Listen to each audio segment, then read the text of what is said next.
Welcome back to the show, everyone. I am so glad that you're here, and I am bringing you today a very real and honest conversation around grief and loss. I'm speaking to you from this place in my life where I am sitting in a season of grief and loss.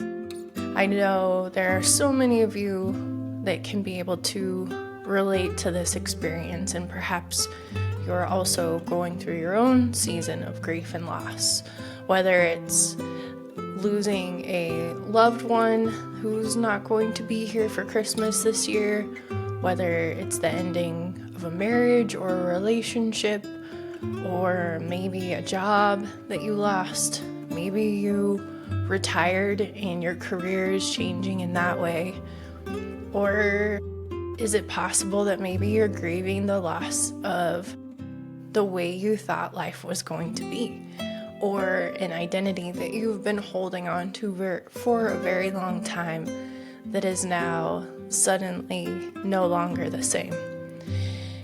I think it's valuable and important to speak to grief and loss in the way that we are experiencing this every single day. In many different moments, we experience grief and loss, making decisions to, choose black coffee over coffee with creamer, or going and doing one thing or not doing another, as we're constantly in the ebb of flow of life and grief, where our life does not look the same way that it did had we chosen to drink black coffee.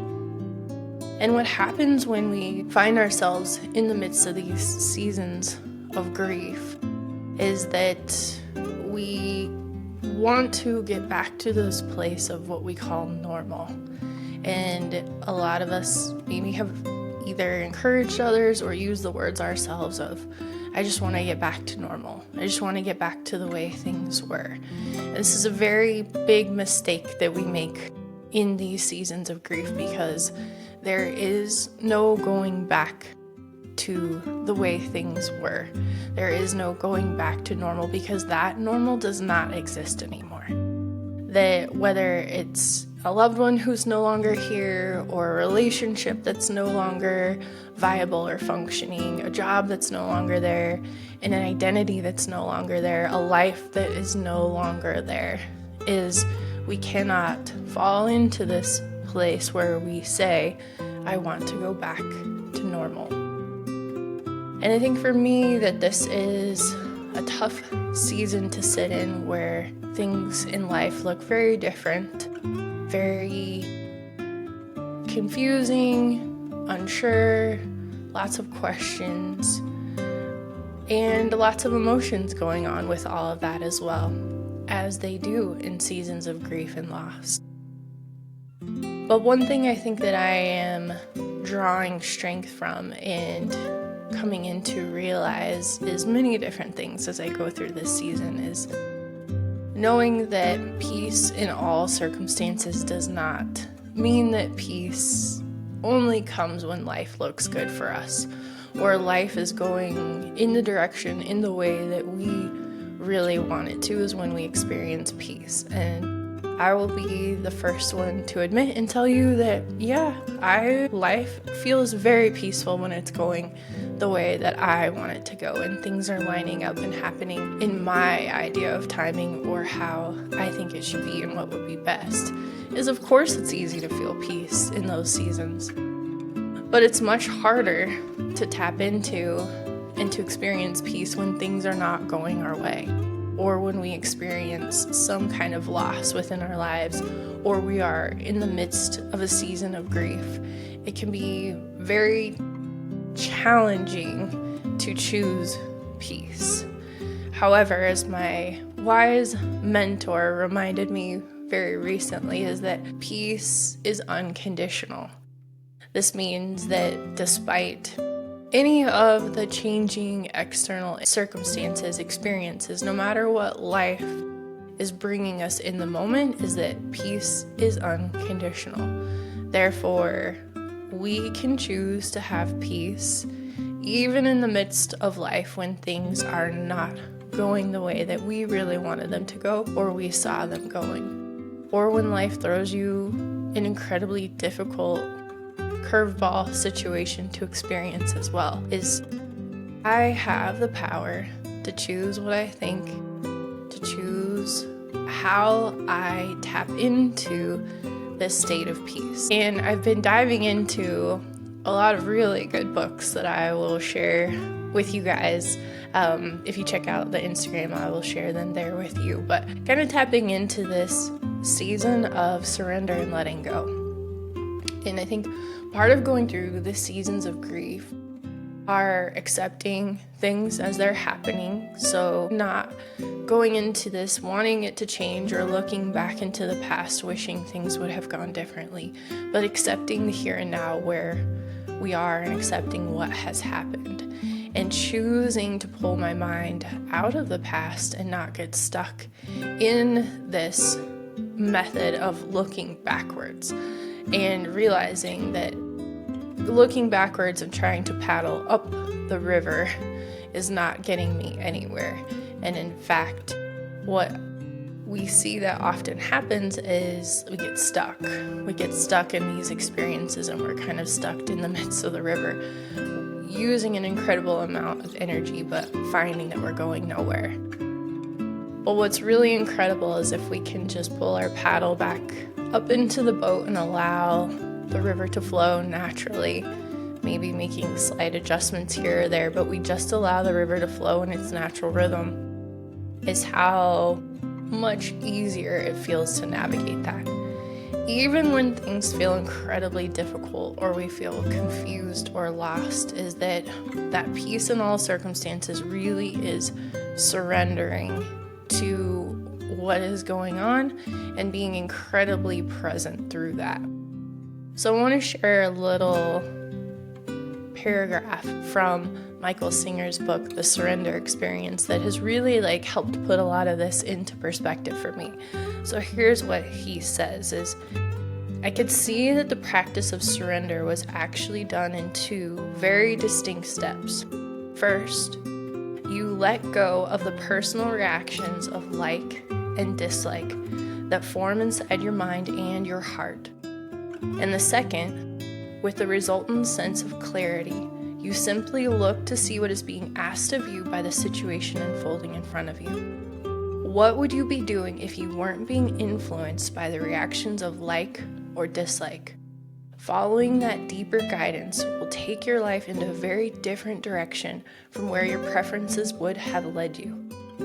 This is the clearest I can explain my surrender experience, and it became the foundation of both my spiritual and worldly life. And this really resonated, rang true for me, in that I find myself in a lot of these situations, whether it is grief or loss or just situations in general, is putting a label on it with like or dislike. Is I really like that the sun is out today, or I really don't like that it's raining. And I'm putting these labels to these experiences of like or dislike. And what's happening when I do this is it's automatically forming this perception, this judgment of the experience within my own mind. And this is where we can fall into these pitfalls of not accepting what is happening, not surrendering, but also it doesn't allow us to just sit and be in our grief, to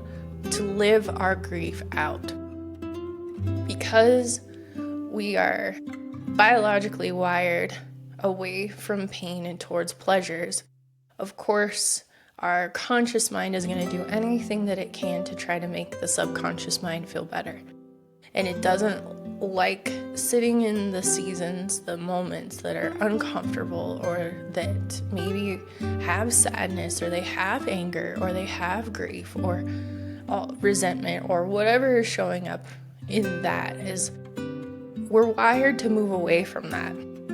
And I think the important part, and what's been very important for me in sitting in this season and being in this season of grief, is allowing me to live my grief and allowing me to have my authentic emotional experience to it without putting a like or a dislike to the title of what's going on. So if in the moment I'm feeling sad, great, I'm feeling sad. I'm consciously aware of what I'm feeling. If I'm feeling peace, if I'm feeling happy, is that there is no wrong emotional experience going through these seasons of grief and loss.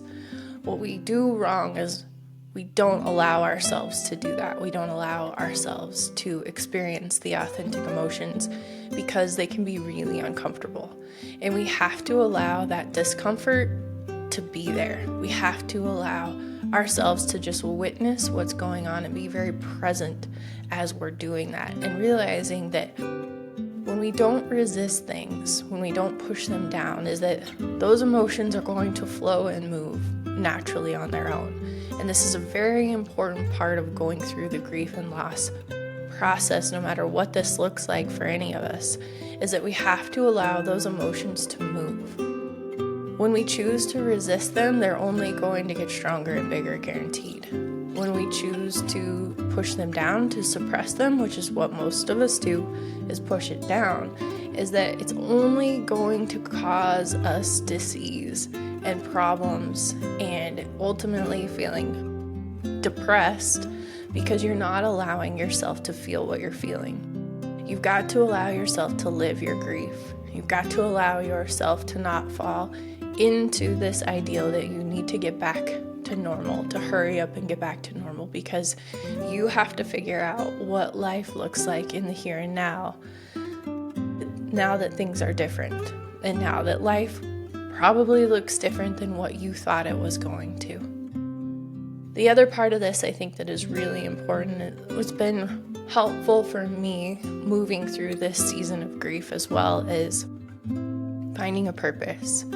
Is knowing, I know deep down in my heart what my purpose is. It's the mission to end the suffering. And that even in the midst of grief and loss, is I need to allow that to be there. I need to allow myself to move through the season of grief and loss, but that doesn't mean that my mission does not continue. That doesn't mean that I still don't continue moving forward, even if it's one very small step at a time, is I'm allowing it to be there as it is, but I'm continuing in the movement forward. And this, I think, is very important, because this leads into what Michael Singer was talking about, is what would you be doing if you weren't being influenced by your reactions?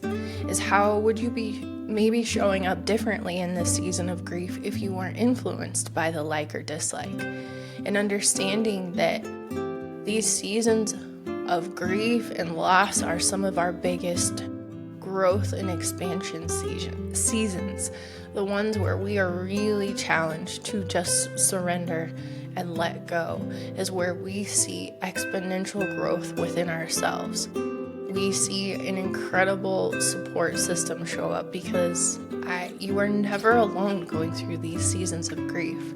And in my own experience, I've had amazing support show up for me in so many different ways. And it's been an incredible experience of allowing people to show up for me as well, as I often show up for everyone else. Is now this grief, this teacher of mine, is showing me how to allow others to really authentically show up for me. And that has been one of the most incredible lessons that I have ever learned and am ever experiencing in the moment. So I invite you, in whatever season you are, if you are in a season of grief and loss in any kind of way, is just accept what is going on, surrender to this, and allow it to just be what it is. Allow yourself to live out this season of grief.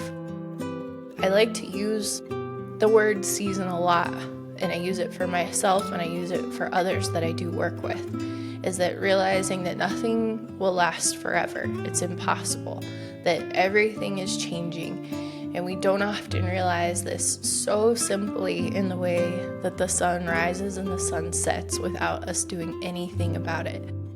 Is knowing that this season that you're in will not last for forever. And if it's hard, if it's sad, if it's confusing, if it's causing doubt, if it's causing you to question anything, then that is an incredible teacher for you. It's showing you areas of growth within yourself, within your life, where you can grow and expand in ways that you may have never tapped into without this specific experience. So I want you to know that if you're in this season of grief and loss, I am there with you. I feel you. I know that this can be incredibly challenging and incredibly hard. But I offer these simple words of wisdom that have been passed down to me, is that peace in all circumstances is knowing that you're capable to do anything that you need to do, is that you are fully capable to move through this season of grief, that you are capable to get through whatever it is that's showing up in your life that may be causing these feelings, these situations to not be ideally what you thought they would. You are fully capable to get through it. And that peace in all circumstances is not conditional. Peace is not determined on how well things are going on the outside or how well things are going on the inside.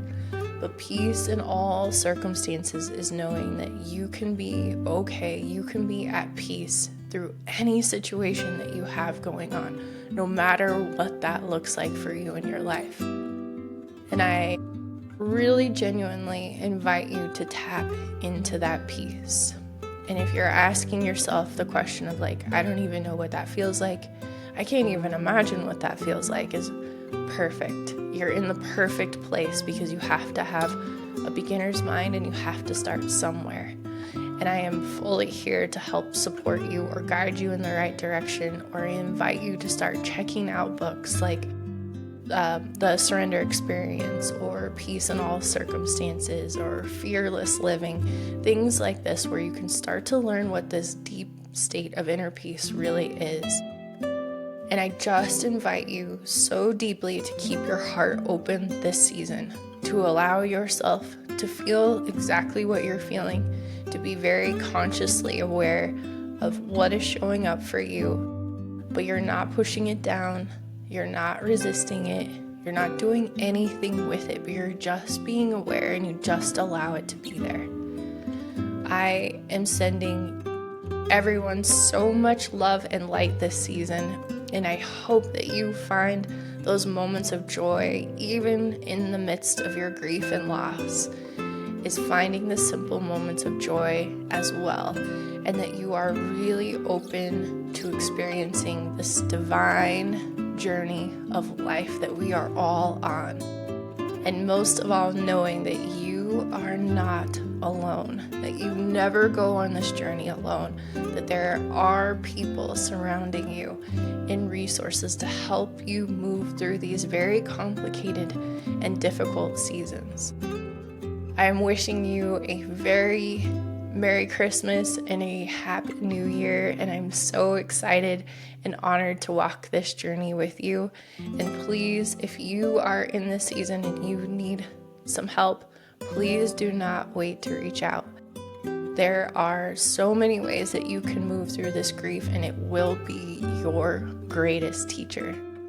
Go out there, everybody, and spread the love and light and joy that you have in your heart, and I will look forward to sitting around the fire with you again so very soon.